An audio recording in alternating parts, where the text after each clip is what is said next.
dans Demain nous appartient, tandis que Gilles est étrillé par Karim, Mona est démasquée. Benjamin décide d'être à l'écoute de ses besoins, alors que Nathan se retrouve dans la cible de l'agresseur d'Alex. Vendredi 6 octobre 2023 dans Demain nous appartient, qui verra bientôt le retour d'un personnage emblématique. Karim et Damien font les comptes après avoir découvert des égotassis dans la maison de Gilles. Selon l'ex d'Anna, la bâtisse devait servir de planque pour un trafic de drogue. Il décide alors d'aller interroger le frère de Marianne. Et malheureusement, plusieurs éléments ne plaident pas en faveur du jeune retraité. En effet, il est tombé il y a 30 ans pour consommation et détention de LSD. Par ailleurs, ses comptes bancaires affichent des mouvements suspects. Ce n'est trop, malgré sa défense, Karim décide de le placer en garde à vue. Demain nous appartient, Benjamin pris en grippe par Victoire, Swastik et Audrey Ospoon. Benjamin explique à Victoire et Audrey avoir décidé de changer de métier. Après la mort d'Alma, il ne se sent plus capable d'être médecin. Mais plus tard, l'ex-petite amie de George trouve en Swastik une alliée inattendue pour l'aider à le faire changer Davis. Profitant du passage de l'homme à l'hôpital Saint-Clair, la gynécologue lui explique avoir besoin de ses conseils sur un cas.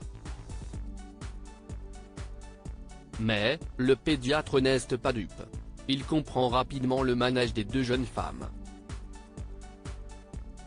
Le soir venu, il explique à la femme de Damien qu'il a vraiment besoin d'autre chose. La serveuse l'écoute et le soutient, seulement s'il reste à 7. Demain nous appartient, Mona et Luna se réconcilient. Dorian et Luna sont ensemble quand cette dernière reçoit un nouveau message de son AT. Mais celui-ci se grille rapidement par une mauvaise manipulation. La jeune femme comprend alors qu'il s'agit de Mona, Catherine Benguigui, qui a révélé ce qu'elle aimerait pour le destin amoureux de son personnage. Soulagée que ça ne soit pas Nathan, elle décide d'aller parler à la maman de George. Malgré un accueil glacial, la danseuse finit par se livrer sur ce que Dorian a réussi à lui apporter. Mona est émue, et même si elle feint une réaction, elle décide d'effacer ses messages. Mais du côté du fils de Bruno, les excuses de Dorian arrivent trop tard.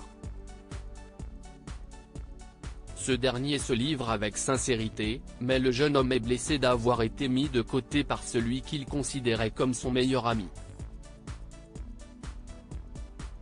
La rupture entre les deux jeunes hommes semble donc consommée. Demain nous appartient, Nathan, prochaine victime du trafic de drogue? L'enquête autour du trafic de drogue prend un tournant surprenant grâce à Roxane. Celle-ci découvre une série de messages identiques dans les messages privés de Vince, Édouard Collin, qui a réagi à la mort de son personnage, à base d'émojis. Grâce à Damien, le mystère est résolu. Ils ont la forme des différents cachets de drogue. Le coach sportif devait aussi être dealer. Pour Karim, s'ils retrouvent l'agresseur d'Alex, ils retrouveront l'assassin de Vince. De son côté, les affaires ne s'arrangent pas pour Bruno. Alors qu'il apporte les cachets prélevés chez Gilles Ayoris, il semble en manquer pour l'équivalent de 10 000 €. Le trafiquant lui conseille de rapidement le rembourser, sinon il s'en prendra à son fils.